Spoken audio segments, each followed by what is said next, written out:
since you and I last met in the last month, which is your summit meeting, if you will, with Willie Nelson. What was that like? It was a haze. I don't remember. No, that's the wrong answer. I'm not an advisor to you, but I would have to tell you that's the wrong answer. Well, we had Farm Aid up there, a great concert with the Jiffy Lube, and, they took me backstage. It was a huge event. It took me backstage, John Mellencamp, and I met the Alabama Shakes and Dave Matthews. It took me into all the different trailers. I went into Willie's trailer. His wife was there, 2 sons, girlfriend, sister, and whatever, big crowd. And Willie says, sit down here. We sat down. We talked about Farm Aid 5-10 minutes. That was about it. I got up and left.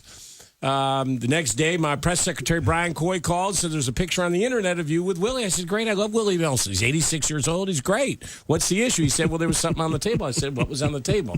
And so he came over and showed me the pictures. A little, if I'd seen Willie's Reserve. It was a little tin can. If I'd seen it, I probably would have thought it was a can of chew.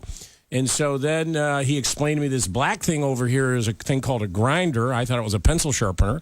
And you thought he was making his own coffee, right? Yeah, make my own coffee and all that. First of all, I want to know why my communications director, Brian Coy, knew so much about this marijuana paraphernalia, but that's not for today's discussion. And so I was explaining, but, Willie's Willie. And, I went in, said hello, thanked him for coming to Virginia and appreciated it. But, listen, I support marijuana for medicinal purposes. I do not support it legalizing it. As I say, John Hickenlooper, the governor of Colorado, was a great buddy of mine. He really has reservations about what it has done for Colorado. Forget the money, but he really has reservations. So this is not something you're going to see.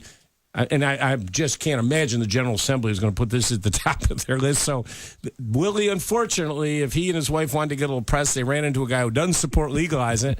And in fairness, I've never touched marijuana or any drug in my life. I always say, could you imagine me, Jimmy, on drugs? Yes, I can. That would be a scary thought. Yes, I can, and you're right. It would be a scary thought. But I do want to